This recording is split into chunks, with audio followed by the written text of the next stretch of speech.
Hi friends, మీరు thumbnail చూసినట్టుగానే fire fighter అంటే fire men కి సంబంధించినటువంటి నేచర్ ఆఫ్ డ్యూటీస్ ఏముంటాయి, వాళ్ళ సాలరీస్ ఎట్లుంటాయి, వీటన్నింటిని కూడా మనం డిస్కషన్ చేద్దాము. ట్రైనింగ్ ఎలా ఉంటుంది అనేది వీటన్నింటి కూడా మనం డిస్కషన్ అయితే చేద్దాము. This is fire fighter Venkatesh, 2017 batch fire fighter. నేను అంతకు ముందు పోస్ట్ నేమ్ వచ్చేసి ఫైర్ మెన్ గా ఉంటుండే. ఇప్పుడు ప్రజెంట్ పోస్ట్ నేమ్ వచ్చేసి ఫైర్ ఫైటర్ గా అయితే మారింది. నేను 2017 లో నాకు 134 మార్క్స్ అయితే వచ్చినాయి మెయిన్స్ లో. స్టేట్ ర్యాంక్ వచ్చేసి 166 అనమాట.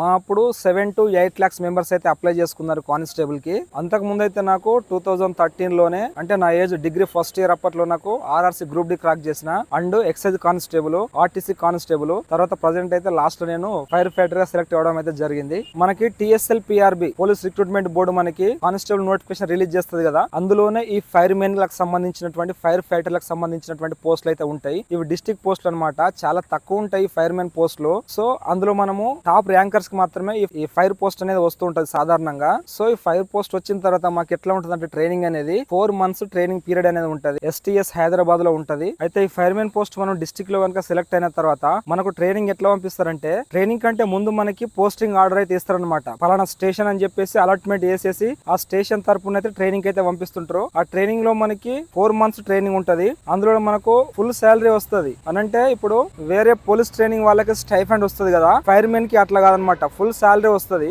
ఆ శాలరీ ఎంత వస్తుంది ఏంది అనేది నెక్స్ట్ ముందు మాట్లాడుకుందాం. కానీ బేసిక్ ఎంత ఉందో బేసిక్ కి కొన్ని అలవెన్స్ యాడ్ అవుతూ అయితే వస్తూ ఉంటది. తర్వాత ఈ 4 months ట్రైనింగ్ లో మాకు ఏముంటదంటే, ప్రొద్దున మార్నింగ్ పీఈటీ ఉంటది, తర్వాత స్క్వాడ్ డ్రిల్ ఉంటది, తర్వాత గ్రౌండ్ అంటే టెక్నికల్ డ్రిల్స్ ఉంటాయి, తర్వాత క్లాసెస్ అనేవి ఉంటాయి, తర్వాత గేమ్స్ అన్నమాట. సో మెస్ అనేది వాళ్ళే ప్రొవైడ్ చేస్తారు. మెస్ చార్జెస్ మేమైతే పే చేయాల్సి ఉంటది అక్కడ. నార్మల్ గా డైలీ మార్నింగ్ అయితే 4 to 5 kilometers రన్నింగ్ ఉంటది. తర్వాత ఈ టేబుల్ కార్డ్స్ ఎక్సర్సైజెస్ ఉంటాయి, అవన్నీ ఎక్సర్సైజ్ చేయించిన తర్వాత బ్రేక్ఫాస్ట్ ఉంటది. బ్రేక్ఫాస్ట్ తర్వాత మళ్ళీ క్వాడ్ డ్రిల్ ఉంటది. క్వాడ్ డ్రిల్ తర్వాత మళ్ళీ టెక్నికల్ డ్రిల్స్ అయితే ఉంటాయి. అండ్ దీని తర్వాత మేము క్లాస్ లోకి వెళ్తాము. మాకు ఫైనల్ ఎగ్జామ్ వచ్చేసి 3 papers అయితే ఉంటది. ఈచ్ పేపర్ 100 marks అనమాట. అండ్ గ్రౌండ్ అంటే టెక్నికల్ డ్రిల్స్ అండ్ గ్రౌండ్ వచ్చేసి 100 marks ఉంటుంది అనమాట. టెక్నికల్ డ్రిల్స్ అంటే ఏంటి అంటే, water tender drill, ladder drill, hose drill, BSA drill, picking up drill, rescue methods. ఈ 3 ఎగ్జామ్ పేపర్ లో ప్రతి క్వశ్చన్ అంటే ప్రతి ఎగ్జామ్ పేపర్ లో కూడా 40% మార్క్స్ వస్తే క్వాలిఫై అయినట్టు లెక్క. అండ్ 100 marks గ్రౌండ్ ఉంది కదా ఈ టెక్నికల్ డ్రిల్స్, ఇందులో 50% వస్తే క్వాలిఫై అయినట్టు లెక్క. ఇవి క్వాలిఫై అయిన తర్వాత మనకైతే ట్రైనింగ్ నుంచి వెళ్ళి బయటకైతే పంపిస్తారు. మనం స్టేషన్ లో ఫైర్ ఫైటర్ అనమాట. సో ఇందులో ప్రమోషన్ కోసము సీనియర్ లిస్ట్ తీస్తారు కదా డిస్ట్రిక్ట్ వైజ్. ఇది ఎట్లా ఉంటదంటే, మాకు అంటే టిఎస్ఎల్ పిఆర్బి కండక్ట్ చేసినప్పుడు వచ్చినటువంటి మార్క్స్ ఉంటాయి కదా, అంటే నాకు 134 వచ్చినాయని చెప్పిన చూడండి, అంటే పోలీస్ కానిస్టేబుల్ యొక్క మెయిన్స్ ఎగ్జామ్ లో వచ్చినటువంటి స్కోర్ ఆధారంగానే ప్రమోషన్ లిస్ట్, సీనియర్ లిస్ట్ అనేది తయారవుతూ ఉంటది. సో పోలీస్ వాళ్ళకి ఎట్లా అంటే, ట్రైనింగ్ లో వచ్చినటువంటి ట్రైనింగ్ లో కండక్ట్ చేసినటువంటి ఎగ్జామ్ అవ్వచ్చు, గ్రౌండ్ అవ్వచ్చు, దీని ఆధారంగా వాళ్ళకి ప్రమోషన్ లిస్ట్ అయితే ఉంటది. కానీ ఫైర్ మెన్ లకు మాకైతే అట్లా ఉండదు. టిఎస్ఎల్ పిఆర్బి బోర్డు కండక్ట్ చేసినటువంటి పోలీస్ రిక్రూట్మెంట్ బోర్డు ఉంది కదా, అందులో ఫైనల్ ఎగ్జామ్ లో వచ్చినటువంటి మార్క్స్ మాకు సీనియర్ లిస్ట్ ప్రకారం ఉంటది అనమాట. ప్రజెంట్ నేనైతే మా డిస్ట్రిక్ట్ లో మా బ్యాచ్ లో నేనైతే ఫస్ట్ ప్లేస్ లో ఉన్నా అనమాట. మా యొక్క జోన్ లో నేను ప్రమోషన్ కోసము సెకండ్ ప్లేస్ లో ఉన్నా అనమాట. ఇంతకు ముందు ప్రమోషన్ ఛానల్ ఎట్లా ఉంటుండే, firemen, leading firemen, SFO, ADFO, DFO ఇట్లా పైకి ఉంటుండే. కానీ ఇప్పుడు ప్రమోషన్ ఛానల్ అనేది కొంచెం చేంజ్ అయింది. Fire fighter, technical fire fighter, leading fire fighter, station fire officer, assistant district fire officer, district fire officer ఇట్లా పైకి వెళ్తుంది అనమాట. ఫైర్ మెన్ అంటే మేమే. మా యొక్క డ్యూటీస్ ఎట్లా ఉంటాయి అంటే, 2 hours సెంట్రీ డ్యూటీ అయితే మాకు ఉంటుంది. ఎవ్రీ 2 hours ఒకళ్ళు రొటేషన్ అయితే అవుతూ ఉంటారు. మా యొక్క డ్యూటీస్ వచ్చేసి 24 hours డ్యూటీ, 24 hours రెస్ట్ అనేది ఉంటుంది. రోల్ కాల్ టైం వచ్చేసి 9 o'clock అనమాట. 9 o'clock కి రోల్ కాల్ ఉంటది. ఆన్ వాచ్ వాళ్ళు ఉంటారు ఫ్రంట్ లైన్ లో, బ్యాక్ లైన్ లో ఆఫ్ వాచ్ వాళ్ళు ఉంటారు. రోల్ కాల్ అనేది జరుగుతుంది. సో ఆన్ వాచ్ వాళ్ళు ఏం చేస్తారంటే, 9 o'clock కి రోల్ కాల్ అయినప్పుడు వాహనం స్టార్ట్ చేసుకోవడం, ఈ వెహికల్ ఉంది కదా ఈ వెహికల్ స్టార్ట్ చేసుకోవడము, ఈ వెహికల్ లో ఫ్యూయల్, ఇంజిన్, ఆయిల్, ఆ బ్రేక్ సిస్టమ్ ఎట్లా ఉంది, దాన్ని ఎయిర్ కండిషన్ ఎట్లా ఉంది, ఎట్లా మూవ్మెంట్ అవుతుంది, వాటర్ కరెక్ట్ ఉన్నాయా లేదా, ఆయిల్ గ్రీస్ ఎట్లా ఉంది, ఏదైనా ఫైర్ కాల్ వచ్చినప్పుడు ఇమీడియట్ గా టర్న్ కాగలమా లేదని చెప్పేసి చెక్ చేసుకుంటారు అనమాట. So fire fighters, fire mens వచ్చేసి, హోమ్ గార్డ్స్ వచ్చేసి మేము ఏం చేస్తామనంటే, వెహికల్ కి సంబంధించిన అందులో ఐటమ్స్ అన్ని ఉంటాయి, ఎక్విప్మెంట్స్ అనేవి ఉంటాయి. ఫైర్ ఫైటింగ్ సంబంధించిన ఎక్విప్మెంట్ అవ్వచ్చు, రెస్క్యూ కి సంబంధించినటువంటి ఎక్విప్మెంట్ అవ్వచ్చు, వీటన్నిటిని కూడా మేము చూసుకొని చెక్ చేసుకుంటాం అనమాట. అంటే వర్కింగ్ కండిషన్ లో ఉన్నాయా లేవా, ఎన్ని ఉన్నాయి, ఎట్లా ఉన్నాయి, మనం ఎట్లా ఏం చేయాలని చెప్పేసి ఆ 15 minutes రోల్ కాల్ అయితే ఉంటుంది. అందులో మేము చెక్ చేసుకుని పెట్టుకుంటాం అనమాట. సో 9:15 కి ఆఫ్ వాచ్ వాళ్ళు వెళ్ళిపోతారు. ఉంటారు, ఆన్ వాచ్ వాళ్ళు డ్యూటీలు అయితే ఉంటారు. డే బై డే డ్యూటీస్ అనమాట. 24 hours duty, 24 hours next rest అనమాట. ప్రజెంట్ మా డిపార్ట్మెంట్ యొక్క నేమ్ అనేది చేంజ్ అయింది. Telangana fire disaster response emergency and civil defence department అనమాట. ఇంతకు ముందేమో తెలంగాణ ఫైర్ సర్వీసెస్ అని చెప్పేసి ఉంటుండే, కానీ ఇప్పుడు చేంజ్ అయింది అనమాట. అండ్ ఆల్సో ప్రతి ఒక్క ఫైర్ ఫైటర్ కూడా SDRF ట్రైనింగ్ అనేది కంపల్సరీగా చేయాల్సి ఉంటుంది. సో అందులో భాగంగా నేనైతే ఒడిశాలో ఒక 3 months ట్రైనింగ్ SDRF అయితే చేసి వచ్చినాము. అందులో MFR, CSSR, రోప్స్, స్విమ్మింగ్ వీటికి సంబంధించిన ట్రైనింగ్ 3 months అయితే కంప్లీట్ చేసుకుని వచ్చినాము. సో ఇప్పుడు అడిషనల్ గా ఏంది అంటే SDRF డ్యూటీస్ కూడా మాకు పడుతున్నాయి. SDRF డ్యూటీస్ అంటే స్టేట్ డిజాస్టర్ రెస్పాన్స్ ఫోర్స్ కూడా మేమే అనమాట. పోలీస్ లో కొంతవరకు ఉంది అండ్ ఫైర్ సర్వీస్ ప్రతి ఒక్కరు కూడా SDRF టీమ్ అనమాట. సో దీనిలో భాగంగా మేము ఫైర్ ఫైటింగ్ తో పాటు అంటే ఏవైనా అగ్ని ప్రమాదాలు సంభవించినప్పుడు వాటిని వెళ్లి మేము ఆర్పుతాం అనమాట. సాధారణంగా చిన్న చిన్న మండల్ లేదా చిన్న కాన్స్టిట్యుయెన్స్ లో ఉండేటటువంటి ఫైర్ స్టేషన్ కి దాదాపు ఏ ఫైర్ కాల్స్ వస్తాయి అంటే గడ్డి వాములు, ఫారెస్ట్ ఫైర్స్, పూరి గుడిసెలు, గ్యాస్ సిలిండర్ లీకేజ్ ఫైర్స్, ఇట్లాంటి చిన్న చిన్న ఫైర్స్ అయితే వస్తుంటాయి. షాపింగ్ మాల్స్ కావచ్చు, బట్టల షాప్ లో అవచ్చు, ఇట్లాంటి కొన్ని ఫైర్లు అవుతుంటాయి అనమాట. వాటికి మేమైతే వెళ్ళేసి ఫైర్ ని అయితే ఆర్పేసి ఫైర్ కు తీసుకోవాల్సిన జాగ్రత్తలు ఏందో వాళ్ళకి చెప్పి వస్తుంటాం అనమాట. డీటెయిల్స్ అన్ని రాసుకొని మేము తిరిగి స్టేషన్ కి వస్తాం. వచ్చిన తర్వాత ఆ యొక్క ఫైర్ రిపోర్ట్ ని మనకు ఫైర్ కాల్ అనేది ఎన్ని గంటలకు వచ్చింది, వచ్చిన తర్వాత 1 minute కి మేము టర్న్అవుట్ అవుతాము. టర్న్అవుట్ అయిన తర్వాత అక్కడ ఎంతసేపు వర్క్ చేసినాము, ఏమేమి వాడినాము, ఎట్లా కంట్రోల్ చేసినాము అని చెప్పేసి అవన్నీ డీటెయిల్స్ మేము వచ్చిన తర్వాత రాసేసి డీజీ కంట్రోల్ రూమ్ కి అయితే ఫార్వర్డ్ చేస్తాము. అండ్ ఆల్సో దాన్ని వచ్చిన వెంటనే ఆన్లైన్ చేయడం ఉంటుంది. ఆన్లైన్ చేసేసి ఆన్లైన్ రిపోర్ట్ కూడా మేము డీజీ కంట్రోల్ రూమ్ కి అయితే పంపాల్సి ఉంటుంది. అండ్ ఆల్సో మాకు డైలీ అవేర్నెస్ ప్రోగ్రామ్ అనేవి కూడా ఉన్నాయి ఈ 99 days లో భాగంగా ప్రజెంట్ అయితే. అండ్ ఎవ్రీ ఫ్రైడే మాకు మస్టర్ పరేడ్ అనేది ఉంటుంది. అండ్ ఆల్సో ఎవ్రీ ఫ్రైడే మాకు స్కూల్లో అవ్వచ్చు, కాలేజెస్ అవ్వచ్చు, ఇన్స్టిట్యూషన్ లో మేము ఫైర్ లకు సంబంధించినటువంటి అవగాహన క్లాసులు అయితే చెప్తూ ఉంటాము. ఎవ్రీ ఫ్రైడే 1 hour అయితే ఉంటది. ప్రజెంట్ అయితే ఈ మధ్య నుంచి మాకు 1 hour ఎవ్రీ డే 1 hour అంటే అవేర్నెస్ ప్రోగ్రామ్ అనేది ఉంటుంది. ఏదైనా షాపింగ్ మాల్ అవ్వచ్చు, ఏదైనా రెస్టారెంట్ అవ్వచ్చు, ఏదైనా స్కూలే అవ్వచ్చు, కాలేజెస్ అవ్వచ్చు, పెట్రోల్ పంపులే అవ్వచ్చు, and function halls, cinema theatres, multiplex లు, కాంప్లెక్స్ లు, వీటన్నిటి కూడా మేము వెళ్ళేసి ఫైర్ అంటే ఎట్లా అవుతుంది, ఫైర్ అయినప్పుడు మనం ఏం చేయాలి, ఫైర్ కాకుండా ఎట్లా చూసుకోవాలి, ఫైర్ అయినప్పుడు అక్కడ ఎంత మంది ఉంటారు, ఫర్ ఎగ్జాంపుల్ హాస్పిటల్ ఫైర్ అయినప్పుడు అక్కడ ఉండేటువంటి సిబ్బందికి అవగాహన చేస్తుంటాం అనమాట. హాస్పిటల్ ఫైర్ అయితే మీరు ఎంతమంది స్టాఫ్ ఉంటారు, ఏం చేస్తారు, ఫైర్ ఎక్స్టింగ్విషర్ అనేది ఎక్కడ ఉండాలి, మీరు ఎట్లా పరిగెత్తాలి, ఏ వేస్ ఉంటాయి దారులు, ఎట్లా వాళ్ళని సేవ్ చేయాలి, పేషెంట్స్ ని మనం ఎట్లా సేవ్ చేసుకోవాలి, అక్కడ ఉన్నటువంటి ప్రాపర్టీని ఎట్లా సేవ్ చేయాలని చెప్పేసి మేమైతే వాళ్ళకి అవేర్నెస్ అనేది ఇస్తూ ఉంటాము. సో వెళ్ళొచ్చినటువంటి అవేర్నెస్ ను కూడా మేము ఆన్లైన్ చేసేసి డీజీ కంట్రోల్ రూమ్ కి పంపడం అయితే ఉంటుంది. ప్రజెంట్ మాకు SDRF డ్యూటీస్ అని చెప్పిన కదా, అంటే ఫైర్లు ఆర్పడంతో పాటు ఇట్లాంటి అవేర్నెస్ కల్పించడంతో పాటు స్టేట్ డిజాస్టర్ రెస్పాన్స్ ఫోర్స్ కూడా మేమే కాబట్టి ఏదైనా ఫ్లడ్స్ వచ్చినప్పుడు, ఏదైనా బిల్డింగ్ కొలాప్స్ అయినప్పుడు, ఏదైనా పెద్ద పెద్ద గాళ్ళు దుమారాలు వచ్చి రోడ్ కడ్డంగా చెట్లు పడిపోయినప్పుడు వాళ్ళ ప్రాణాలను కానీ ఆస్తులను కానీ రక్షించే క్రమంలో, దాంతో పాటు ఏమైనా ఎనిమల్స్ అవ్వచ్చు వాటిని కూడా కాపాడే క్రమంలో మేమైతే డ్యూటీస్ లో విధులు నిర్వర్తిస్తూ అయితే ఉంటాము. ఫ్లడ్స్ వచ్చినప్పుడు ఎట్లా కాపాడుకోవాలి, మీరు కామారెడ్డిలో ఫ్లడ్స్ వచ్చినప్పుడు చూసారు కదా, మా యొక్క SDRF టీం అనేది చాలా అంటే చాలా హార్డ్ వర్క్ చేసి చాలా మంది ప్రాణాలను అయితే కాపాడగలిగింది. ఈ ఫైర్ సర్వీస్ అనేది మనది ఒక సేవ అన్నమాట, ఒక సర్వీస్ మనది ఫైర్ సర్వీస్ లో. ఎందుకంటే మనము ఒక ప్రాణాలని కావచ్చు, ఆస్తులను కావచ్చు కాపాడే క్రమంలో మనమైతే ముందుకెళ్తుంటాం. చాలా పెద్ద ఫైర్ అవుతుంది. ఫైర్ అయినప్పుడు మనం ఏం చేస్తామంటే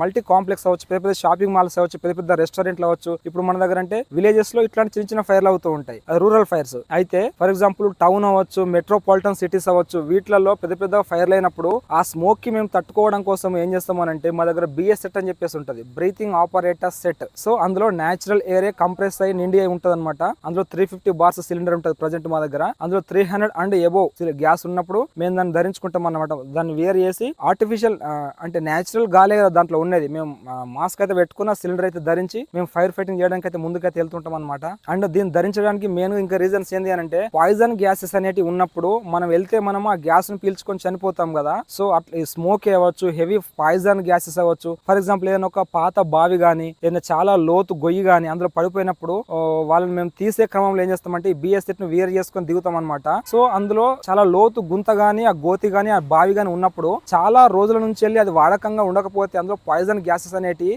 తయారవుతాయి అనమాట. ఆ పాయిజన్ గ్యాసెస్ మనం నార్మల్ వెళ్ళి మనం వాళ్ళని రెస్క్యూ చేసి తీసుకొస్తే మన ప్రాణాలకి ప్రాణాపాయం ఉంటది అనమాట. సో అందుకని చెప్పేసి ఆ విషవాయువుల నుంచి మనం కాపాడుకునే క్రమంలో మేము BS సెట్ అయితే వేర్ చేసి వాళ్ళని అయితే రెస్క్యూ చేసి తీసుకొని వస్తాము. సో ఇంతకు ముందే మాకైతే రీసెంట్ గానే ఒక కాల్ అయితే వచ్చిండే, రెస్క్యూ కాల్ అనమాట. హోలీ పండుగ రోజు అతను వాళ్ళ ఫ్రెండ్స్ ని డ్రాప్ చేసి తిరిగి రిటర్న్ వస్తున్న క్రమంలో నైట్ 8:39 ఆ మధ్యలో ఆ రోడ్ కు ఉన్నటువంటి సైడ్ కి ఢీకొని అతను వెహికల్ తో పాటు ఎగిరి ఆ బావిలో పడ్డాడు అనమాట. ఆ బావిలో వెహికల్ తో పాటు కార్ తో పాటు అందులోనే పడ్డాడు. మాకు కాల్ వచ్చింది. మేము వెళ్ళేసరికంటే తీసినాము బాడీని, అతను చనిపోయి ఉన్నాడు. సో JCB సహాయంతో, ట్రాక్టర్ సహాయంతో నమ్మకంతో పోలీస్ వాళ్ళ హెల్ప్ కొంచెం తీసుకొని మేమైతే ఆ బాడీని తీయడం అయితే జరిగింది. రెస్క్యూ కాల్స్ చాలానే వస్తుంటాయి. అండ్ మా దగ్గర సదర్మాట్ డ్యామ్ అని చెప్పేసి ఉంటది, అందులో కూడా ఒక పర్సన్ అయితే పడ్డాడనమాట. పడి సెల్ఫీల ఫొటోస్ కోసం దిగుతూ స్విమ్మింగ్ చేసిండు, అందులోనే అట్టే పడిపోయిండు అనమాట. సో మాకు కాల్ వచ్చిన తర్వాత మేమైతే వెళ్ళినాము. అంటే వెళ్ళేసి మేము వెతికినాం అనమాట. వెతుకుతుంటే మాకు డెడ్ బాడీ అనేది మాకు దొరికింది అనమాట. అండ్ ఇట్లానే మేము SDRF టీమ్ ఆదిలాబాద్ లో డ్యూటీ చేసేటప్పుడు ఒక అన్న చెల్లి అనమాట, ఇద్దరు సాటర్డే నైట్ సైకిల్ తీసుకున్నారు. నెక్స్ట్ డే మార్నింగ్, సండే రోజు మార్నింగ్ సైకిల్ తీసుకుని వాళ్ళు రైడ్ కి వెళ్ళారు అనమాట. ఆ సైకిల్ తొక్కని కోసం సైకిల్ రైడింగ్ కి ఒక మంచి ఖాళీ విశాలమైనటువంటి ప్లేస్ అనమాట. మంచి రోడ్లు వేసి ఉన్నాయి, వెంచర్ టైప్ అనమాట, ఖాళీ ప్లాట్లు అనమాట. సో అందులోకి వెళ్ళిన సైకిల్ దొక్కుతున్నారు. కొంచెం వర్షాకాలం అవుట్లా సైకిల్ కొంచెం బురద అంటింది. అంటే చిన్న నీటి మడుగులు కొంచెం నిండి ఉంటాయి కదా, చిన్న నీళ్ళు అక్కడక్కడ ఆగి ఉంటాయి వర్షాకాలం కదా. సో బురదను కడుక్కుందాం అని చెప్పేసి ఆ బ్రదర్ ఏం చేసిందంటే, ఆ తమ్ముడు ఆ సైకిల్ తీసుకుని అందులోకి వెళ్ళిండు అనమాట కడుక్కుందాం అని చెప్పేసి. అది లోతు ఎంత ఉందంటే, ఖాళీ ప్లాట్ కదా, అది నార్మల్ గా వాటర్ లోతు తక్కువ ఉందని చెప్పేసి అనుకున్నాడు. కానీ దాదాపు అది 10 feet అండ్ ఎబో ఉందన్నమాట. చూస్తే అట్లా కనిపించదు, కానీ అంత లోతు ఉంది అది. సో అన్న వెళ్ళిండు సైకిల్ కడుక్కుందాం అని చెప్పేసి, అతను జారిపోయిండు, అందులోనే పడ్డాడు. అన్నయ్య పడిపోతుందని చెప్పేసి అన్నయ్యను కాపాడమనే ఉద్దేశంలో తను వెళ్ళి చెయ్యి అందించే లోపలనే ఈమె కూడా అందులో పడి చనిపోవడం జరిగింది. ఒకటే ఇంట్లో అన్న చెల్లెను అక్కను, అంటే ఇద్దరు కూడా చనిపోవడం జరిగింది. చాలా విషాదకరమైన సంఘటన అది. సో ఇట్లాంటివి జరగకుండా కూడా మనము వర్షాకాలం కానీ సైకిళ్లను ఎటు తీసుకెళ్లొద్దు. ఏమైనా పిల్లలు ఏమైనా రైడింగ్ వెళ్ళాల్సి వచ్చినా కూడా పేరెంట్స్ సమక్షంలో బయటికి వెళ్ళాలి. అండ్ క్రాకర్స్ పేల్చేటప్పుడు ఎట్లాంటి జాగ్రత్తలు తీసుకోవాలి ఏంది అని చెప్పేసి మేమైతే ప్రతి స్కూల్లో అవేర్నెస్ వెళ్ళినప్పుడు అయితే చెప్తూ ఉంటాం వాళ్ళకి. అండ్ ఇట్లనే స్విమ్మింగ్ నేర్చుకుందాం అని చెప్పేసి వాటర్ ఉంటే వాటర్ లోకి అయితే వెళ్తూ ఉంటారు, బావులలో కావచ్చు, నీటి మడుగులో కావచ్చు, చెరువులో కావచ్చు, సమ్మర్ హాలిడేస్ అని చెప్పేసి. సో అట్లా ఎవరు కూడా ట్రైనర్, కోచ్ గానీ లేని సమక్షంలో ఈతనైతే నేర్చుకోవద్దని చెప్పి చెప్తుంటాం మేము. ట్రైనర్ లేదా పేరెంట్స్ సమక్షంలోనే స్విమ్మింగ్ అయితే నేర్చుకోండి అని చెప్తుంటాం పిల్లలకి. సో ఇట్లా చెప్పుకుంటూ పోతాం. అయితే చాలా వరకు ఇన్సిడెంట్లు ఉన్నాయి. కావాలంటే మీరు అడిగితే నేను వేరే వీడియో ఏదైనా చేస్తాం మళ్ళీ మా యొక్క ఇన్సిడెంట్లు, మా యొక్క ఎక్స్పీరియన్స్ ఎట్లా జరిగింది, ఎట్లాంటి మేము కాల్స్ అటెండ్ అయినామని చెప్పేసి. సో వీడియో లెంత్ ఎక్కువ అవుతుంది కాబట్టి మన మెయిన్ టాపిక్ లోకి అయితే వద్దాము. సో మాకు వీటితో పాటు మాకు ఏముంటుందంటే VVIP డ్యూటీస్ అనేవి ఉంటాయి. ఇప్పుడు సీఎం కావచ్చు, మినిస్టర్స్ అవ్వచ్చు, ఎవరైనా వచ్చినప్పుడు హెలిప్యాడ్ లో వస్తుంటారు కదా, హెలికాప్టర్ దగ్గర మేమైతే స్టాండ్ బై డ్యూటీ అనేది ఉంటుంది అనమాట. అండ్ పబ్లిక్ మీటింగ్ దగ్గర, ఫర్ ఎగ్జాంపుల్ సీఎం అవ్వచ్చు, PM అవ్వచ్చు, వాళ్ళ మీటింగ్ దగ్గర ఆ డయాస్ దగ్గర ఎక్స్టింగ్విషర్ తో మేము రెడీగా ఉంటాం అనమాట. ఏదైనా ఫైర్ అయినప్పుడు వెంటనే ఆర్పడానికి, ఫైర్ కాకుండా చూసుకోవడం కోసము అక్కడ డయాస్ దగ్గర మేము ఉంటాం అనమాట. హెలిప్యాడ్ దిగాలంటేనేమో వాటర్ టెండర్, దీన్ని మనం ఫైర్ ఇంజిన్ అంటుంటాం కదా, ఫైర్ ఇంజిన్ కాదు, వాటర్ టెండర్ అనమాట. ఈ వాటర్ టెండర్ కంపల్సరీ ఉంటేనే హెలికాప్టర్ అనేది అక్కడ ల్యాండ్ అవుతుంది అనమాట. అండ్ వీటితో పాటు జాతరల డ్యూటీస్ కూడా మాకు పడుతుంటాయి అనమాట. అంటే ఎక్కువ మంది క్రౌడ్ ఉన్నప్పుడు ఏమైనా ప్రాణాపాయం కలవచ్చు, ఏమైనా ఫైర్ అవ్వచ్చు అనే ఉద్దేశం కొద్దీ ముందస్తు జాగ్రత్తగా మాకు కొన్ని డ్యూటీస్ అయితే పడుతుంటాయి అనమాట. లైక్ సమ్మక్క సారక్క, ఈ నాగోబా జాతర, ఇట్లాంటి వాటికి అనమాట. అండ్ ఏమైనా పుష్కరాలు ఉంటాయి కదా, నెక్స్ట్ 2027 లో ఉన్నాయి కదా పుష్కరాలు. సో ఇట్లాంటి పుష్కరాలకు పుష్కర ఘాట్ దగ్గర కూడా మాకు డ్యూటీస్ అనేవి పడుతూ ఉంటాయి. ఎవరైనా ప్రాణాలను కాపాడడానికి, అంటే ముందస్తు జాగ్రత్తగా ఏమైనా అవుతుందేమో అని చెప్పేసి పుష్కరాల దగ్గర మాకైతే డ్యూటీలు అనేవి పడుతూ ఉంటాయి. అండ్ మీకు సాలరీ గురించి కూడా చెప్పలేదు కదా, ప్రజెంట్ ఉన్నటువంటి కొత్త పిల్లల యొక్క బేసిక్ పే ఎంత ఉందంటే, నేను 2017 బ్యాచ్ కదా, 2024 బ్యాచ్ పిల్లల యొక్క బేసిక్ పే చూసుకున్నట్టయితే 24,280. దీనికి అన్ని అయితే అలవెన్స్లు కలుపుకొని ఒక 32,000 వరకు అయితే వస్తూ ఉంటే, నేను మీకు ఇక్కడ స్క్రీన్ షాట్ పెడతా చూడండి. కొత్త పిల్లల యొక్క అంటే బేసిక్ ఎట్లా ఉంటే, స్టార్టింగ్ కొత్త ఎక్కిన వాళ్ళకి ఎంత శాలరీ వస్తుంది అనేది. ఈ యొక్క ఫైర్ సర్వీస్ లోకి ఫైర్ మెన్ గా లేదా ఫైర్ ఫైటర్ గా సెలెక్ట్ కావాలనుకున్న వాళ్ళకి నేనైతే ఒక మంచి సజెషన్ అయితే ఇస్తా. మీరైతే ఫైర్ లోకి సెలెక్ట్ అయ్యి ఫైర్ లోకి రండి, మీకు కొంచెం ఫ్రీ టైం అయితే ఉంటుంది, చదువుకోవడానికి మంచి ఎక్కువ టైం దొరుకుతుంది మీకు ఫైర్ లో. సాధారణంగా మనం 2 hours ఎంట్రీ డ్యూటీ ఉంటుంది, ఏదైనా జీడీ రాయడం ఉంటుంది, చిన్న ఆఫీస్ వర్క్ సార్కి ఏమైనా హెల్ప్ఫుల్ అయ్యేది ఉంటుంది. మిగతా టైం రెస్ట్ ఉన్నప్పుడు మనము చదువుకోవచ్చు, SI కి ప్రిపేర్ అవ్వచ్చు, Group 2 కి ప్రిపేర్ అవ్వచ్చు, Group 1 కి ప్రిపేర్ కావచ్చు, DSC కి ప్రిపేర్ కావచ్చు, దేనికంటే దానికి ప్రిపేర్ కావచ్చు, మంచిగా ఆరామ్స్ చదువుకోవచ్చు. ఇందులో కనుక వస్తే చదువుకొని వేరే జాబ్ అయితే ఈజీగా కొట్టగలుగుతారు మీరు. మా 2017 బ్యాచ్ లో ఫైర్ మెన్ అప్పుడు ఉమ్మడి ఆదిలాబాద్ డిస్ట్రిక్ట్ ఉండే, అప్పుడు మాకు 32 వేకెన్సీస్ ఉంటే 32 మెంబర్స్ మీద సెలెక్ట్ అయితే ఒక 8 to 10 మెంబర్స్ అయితే వేరే జాబ్ లో చెల్లిపోయారు. నా లక్కు బాగాలేక మిగిలిపోవడం జరిగింది. ఓన్లీ లక్కు బాగాలేకనే అంటుండేది సార్ అని చెప్పేసి అనుకోవద్దు. నేనైతే చాలా అంటే చాలా హెవీగా ప్రిపేర్ అయినా, చాలా అంటే అసలు సీరియస్ గా కొన్ని సంవత్సరాలు చాలా సీరియస్ గా ప్రిపేర్ అయినా, అయినా కూడా మనకైతే రాలేదు. మనకన్నా తక్కువ మార్కులు వచ్చిన వాళ్ళకి కూడా జాబ్ అయితే వచ్చింది. సో అప్పుడప్పుడైతే అట్లా అనిపిస్తుంటది. ఇక బ్యాడ్ లక్ కనుకోకపోతే ఇంకేమనుకుంటా అని చెప్పేసి. ఎందుకంటే నేను ఎట్లా ప్రిపేర్ అయినంటే చాలా హెవీగా ప్రిపేర్ అయినా. భాగ్యనగర్ ఇన్స్టిట్యూట్ నోట్స్ ప్రిపేర్ అయినా, మొత్తం ఏ క్వశ్చన్ ఇచ్చినా చేసేటట్టు. RS అగర్వాల్ ఒక 80% ప్రిపేర్ అయినా, HF ఇన్స్టిట్యూట్ ప్రిపేర్ అయినా, RIP ఇన్స్టిట్యూట్ ప్రిపేర్ అయినా, IRS ప్రిపేర్ అయినా, రీజన్ అర్థమెటిక్, అంటే ఆ లెవెల్ అంతా స్టాండర్డ్ గా చాలా హెవీగా సీరియస్ గా ప్రిపేర్ అయినా. నేను ఇన్స్టిట్యూట్ లో ఎగ్జామ్ పెట్టినప్పుడు రాస్తే top 10 లో ఉండేటోన్ని. SI మాక్ టెస్ట్లు కావచ్చు, అది రాస్తే ఒకసారి ఒక వేరే ఇన్స్టిట్యూట్, బయట ఇన్స్టిట్యూట్ పేపర్ తీసుకొచ్చుకొని రాసి చూసిన SI ఎగ్జామ్ పేపర్ రాస్తే ఆ యొక్క ఇన్స్టిట్యూట్ లో నేను ఫస్ట్ ప్లేస్ లో ఉన్నా. అండ్ ఇట్లాంటి ఫైనల్ ఎగ్జామ్ కోసం టెస్ట్ పేపర్లు తీసుకొచ్చుకొని ప్రాక్టీస్ చేస్తుంటాం కదా, కానిస్టేబుల్ ప్రాక్టీస్ చేసినప్పుడు అయితే 160 and above మార్క్స్ మార్క్స్ వచ్చేటి. అంటే ఆ రేంజ్ లో చాలా హెవీగా ప్రిపేర్ అయినాము. అయినా కూడా చాలా బ్యాడ్ లక్ తోని నాకైతే చాలా ఈజీ క్వశ్చన్స్ అన్ని అయితే ఎగిరిపోయినాయి. ఒక రీజనింగ్ క్వశ్చన్స్ ఒక 25 to 30 సింపుల్ గా నాన్ మ్యాథ్స్ స్టూడెంట్ డైరెక్ట్ వచ్చి పెట్టేటటువంటి క్వశ్చన్స్ ఒక 25 అవ్వయినాయి రీజనింగ్. అండ్ అర్థమెటిక్ క్వశ్చన్స్ అయితే ఒక 15 to 20 అవి ఈజీగా వెళ్ళిపోయినాయి. జిఎస్ అయితే ఒక 20 క్వశ్చన్స్ అయితే ఈజీగా వెళ్ళిపోయినాయి. సో నేను ప్రిపేర్ అవ్వడం కాదు, సబ్జెక్ట్ అంతా ఉండి కూడా ఆ టైంలో మన బ్రెయిన్ కరెక్ట్ పని చేయకనో లేకపోతే మనకి ఏమైతుందో ఏమో తెలియదు కానీ అట్లా మిస్టేక్స్ కనుక అవి నేను పోకపోయి ఉంటే నాకైతే ఈజీగానే వచ్చేది అది. బట్ అట్లా బ్యాడ్ లక్ అయితే అయిపోయింది. సో ఎనీవే ఏమైనప్పటికీ ఈ జాబ్ అయితే చాలా బెటర్ బాగానే ఉంది నాకు ప్రజెంట్ అయితే. సో మొన్నటి వరకు నేను గ్రూప్ 1 కూడా ప్రిపేర్ కావడం జరిగింది. సో అది కూడా మిస్ అయిపోయింది.